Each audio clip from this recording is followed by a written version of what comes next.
Welcome back to Have More Babies. I'm Stella. Today, we're diving into a really significant health challenge. Good to be here. One of you actually sent us some really interesting material from Omega Pediatrics, and we thought, okay, let's explore this. Yeah, it raises some important points. Definitely. Our focus today, looking at this article, is trying to understand why the U.S., we spend so much on healthcare. We're pretty good at spotting health risks, right? Right. We lead the world in spending. Exactly. Yet, the article says we are still losing the battle of the bulge, the obesity epidemic, so we want to unpack that. It is a paradox, isn't it? It really is. And we've got our expert here to help us make sense of it all, using insights from this healthcare provider's website. Looking forward to it. Okay, so let's jump right in. That first point from the Omega Pediatrics piece. The U.S. leads in spending and identifying threats, but we're losing this obesity battle. What's your initial reaction to that contradiction? Well, it immediately signals a disconnect, doesn't it? Between, the resources we're putting in and the actual results we're seeing on the ground for this specific issue. Yeah. It suggests the problem is maybe deeper or more complex than just throwing money or awareness campaigns at it. Right. Like maybe the strategies aren't quite hitting the mark or the problem itself is trickier. Exactly. Perhaps the puzzle, as you said, has more intricate pieces than we've maybe acknowledged. Okay, so let's look at the first piece the article points to. It says, you do not know what you do not know. That sounds like a pretty fundamental knowledge gap. Mm-hmm. Why is obesity potentially so hard to fully grasp, even for, the medical community? Well, obesity is incredibly complex. It's not just about calories in, calories out, though that's part of it. Right. It involves interactions between multiple body systems. Think metabolism, hormones, genetics, your environment, even psychology and behavior. It's all interconnected. So, maybe comparable to how we used to think about other complex diseases, like cancer or HIV in the early days. We knew something was wrong, but the why and how were still fuzzy. That's a good analogy. And the article notes, yes, obesity was officially classified as a disease in 2013. Okay. But just giving it a label doesn't automatically mean we fully understand all its mechanisms or, more importantly, how to effectively intervene for every person. That knowledge is still evolving. So classifying it was a step, but not the whole solution. Not at all. Just the beginning, really. Okay, that makes sense. Now, the article brings up another practical challenge. Primary care providers already have their hands full. How does this workload issue affect tackling something like obesity? It's a huge factor. Think about your average family doctor or pediatrician. Yeah. They're dealing with everything from colds to chronic conditions, vaccinations, screenings, often in very short appointment slots. 15 minutes, maybe? If you're lucky. And addressing obesity properly, that takes time. It needs real conversation about lifestyle, habits, challenges, ongoing support, setting realistic goals. Right, not something you can easily squeeze in. Exactly.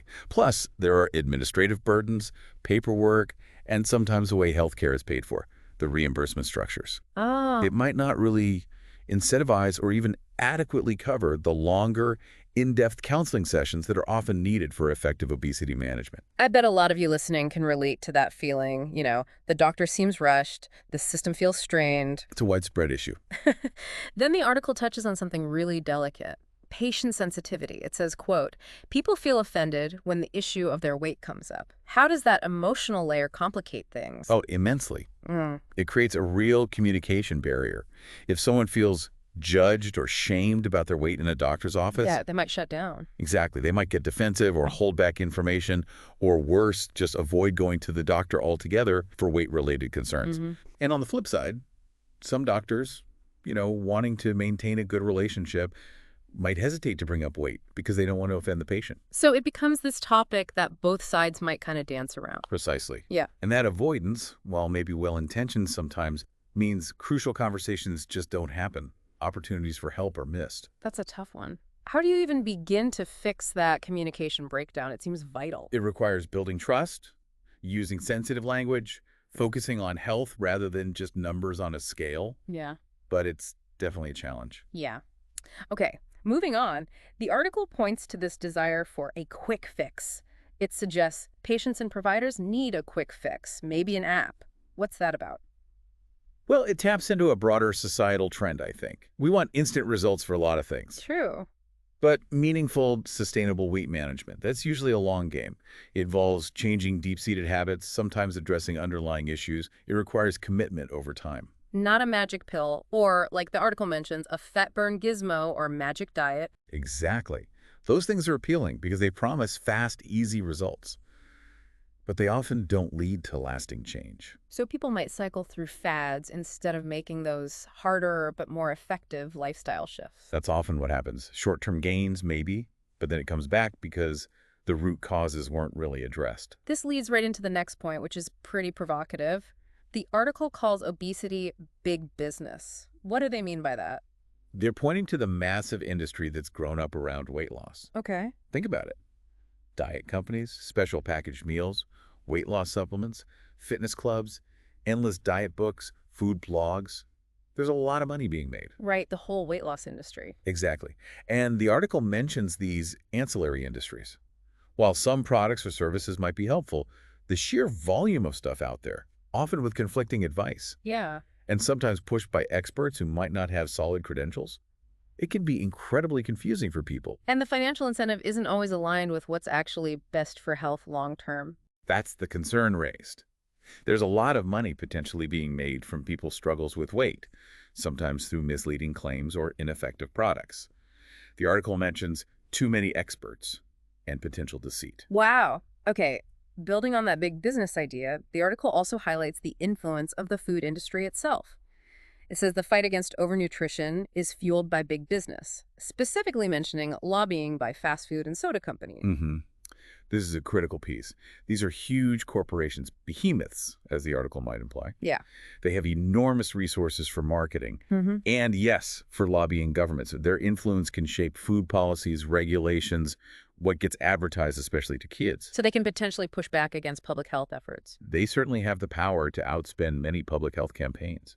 Think about the advertising budget for, say, sugary drinks versus a campaign promoting water or fresh vegetables. It's hardly a level playing field. Not really. So when the article asks about the enemies in this fight, it's suggesting these powerful commercial interests play a significant role in shaping the environment that makes healthy choices harder.